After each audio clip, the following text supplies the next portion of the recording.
Today, I'm going to be making steak au poivre, and not just steak au poivre, I'm going to be making a dish from a good friend of me and my wife's.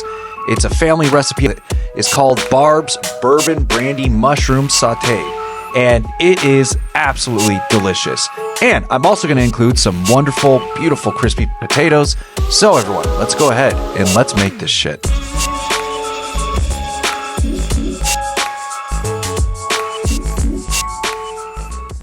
Well, okay, so we got a new recipe today. Well, actually two. So today, I am going to be making steak au poivre. Now, I love steak au poivre. I've been making steak au poivre. Man, I've been making steak au poivre for, 5-6 years now?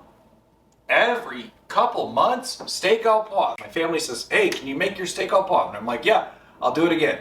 So, we're going to make steak au poivre today. But, most importantly, we have a very important recipe. Now, this one is near and dear to my heart because it comes from a very good friend of me and my wife's, and that's Sherry. It's called Barb's Bourbon-Brandy Mushrooms. Now, these mushrooms are going to be sauteed. There's going to be a brandy sauce, and man, Sherry, I hope I don't screw this up. I'm hoping. Usually, before I ever post a video, I test my recipes. But today, I'm just winging it. This is Top Gun, baby. We're in the danger zone, as Kenny Loggins likes to say. So, let's go ahead and let's make this shit. Okay, so to kick things off, I'm going to start with our steak. Now, I didn't do this right away in the cooking process, but I want to show you this first because we want to heavily salt the steak and let it sit on the counter for about 40 minutes to an hour. This helps with the osmosis process, so there's osmosis going on and diffusion that helps break down the muscle fibers, and then you'll get a better crust when you actually go to sear the steak. All right, and now for the mushrooms. So we're going to start off with a 1/4 pound of butter, and then about 2 to 3 tablespoons of olive oil. It's actually 3 to be exact. And then I'm going to go through about a 1/4 cup of sweet onion. I'm just going to chop this up here. All right, so I'm just dicing this up here, and then I'm going to move on to our shallots after this. For the shallots, we're going to be using about a 1/4 cup of shallots as well.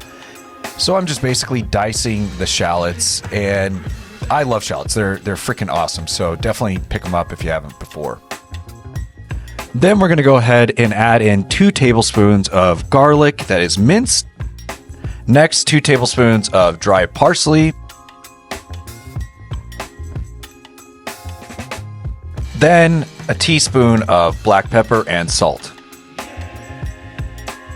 Then we're going to start with our cremini mushrooms. Going to go ahead and start slicing through those. Now, I went with about 2 to 3 pounds of them. So the recipe actually calls for 4 packages, so I tried to get as close to the recipe as possible.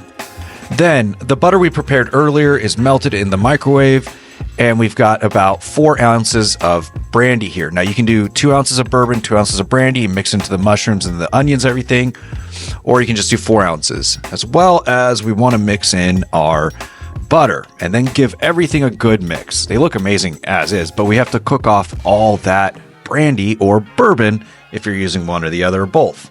Then, into a nice type of baking dish that you have. You can use a saucepan like I'm using.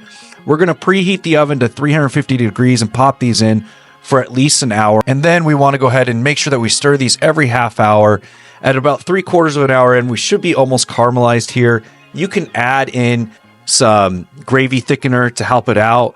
And we just really want a syrupy look. So this is going to be in here for another 1/4 of an hour, but we're going to move on to our potatoes now. So I've got about a pound of Yukon Golds here.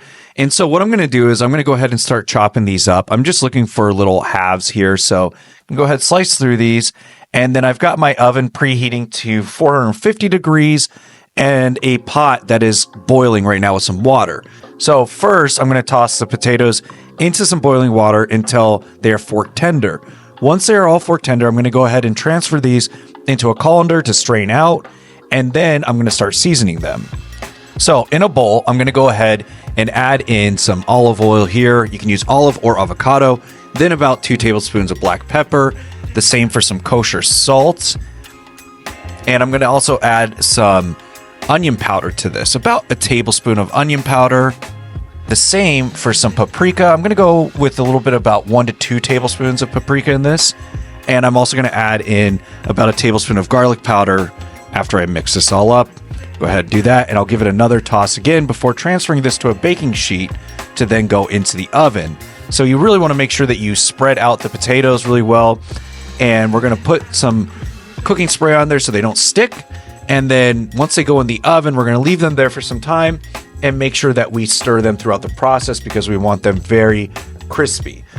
So about 20 to 25 minutes in, they start looking pretty nice and golden brown, and we're going to give them a quick toss to make sure that all sides get crispy. This whole process can take up to 40 minutes depending on your oven, but let's move to our au poivre sauce. So in a hot pan, I've got some avocado oil here. This is at medium heat, and I'm adding 1 shallot diced and 4 cloves of garlic minced. And then I'm going to go ahead and start adding some pepper. Now, some people start au poivre with just pepper in the pan, some oil, and they toast up those peppercorns. That's a perfect way to do it. This is a different way to do it. So I'm going to start this process here, adding in the pepper. It's going to be about 3 to 4 tablespoons of pepper. Then I'm going to give this a nice toss. And then the fun part, which is flambe. So you want to burn off the bourbon here. So, well, it's really brandy or cognac, whatever you decide to use. And so I'm using about a quarter cup of that. And then I'm going to flambe. Now, the thing with flambeing, I don't do it a lot because my microwave is directly above my stovetop. I hate that setup, but it is what it is. At least I have a kitchen. Some people don't even have a house to live in, so can't complain. Then I'm going to add in about 2 tablespoons of Dijon mustard and a quarter to half a cup of heavy whipping cream, depending on how much sauce I want to make overall. Now I'm going to add something that I have found works really well with au poivre sauce, and that is about a handful of Asiago cheese. I want to go ahead and let that melt into here. I'm going to give it a quick mix, and this is on medium to low heat. I don't want this really, really hot. And then I'm going to move on to the steak. So while the sauce is simmering over there, I'm keeping an eye on it, making sure it's not, burning up. And I'm going to go ahead and heavily pepper our steak. Now, remember, the steak looks different now because we added all that salt earlier. And so this steak is going to get peppered and then put into a searing hot pan to go ahead and sear it on all sides. Into an oiled pan, I'm going to go ahead and drop some water just to make sure we have nice searing heat. And I'm going to start with the fat cap. I always like to start with the fat cap on thick cuts of steak. This is a Delmonico ribeye, if you're interested in knowing which one it is. And I like to cook my steaks to rare. I don't like medium rare, I like rare. So definitely check out CDC guidelines to figure out where your meat should be at as far as internal temp. But it is good now, and we're ready for plating. So I'm going to go ahead and thinly slice this up and start plating the dish. There we are. So we've got our mushrooms, we've got our potatoes, and we've got our steak here. And I'm going to add in the au poivre sauce, and I like to drizzle it on top in a straight line and then bring some around the side. So we've got Barb's amazing mushrooms here, and we've got these amazing potatoes. And also you can add some Pecorino Romano cheese to these potatoes during the crisping process. And I'm also going to go ahead and toss some chopped up parsley on here just to make it look a little prettier, because why not? And we are done, everyone. So let's go ahead and enjoy this. All right, we are done here. And let me tell you what, these mushrooms smell really good. Let's try it. There we are.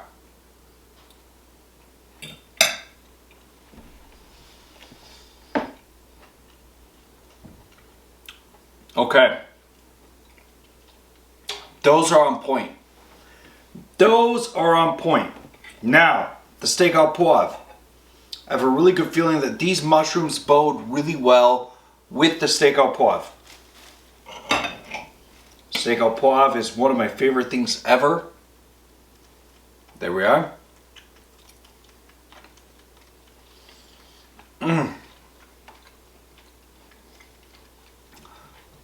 You cannot go wrong with steak au poivre. And a little bit of these potatoes.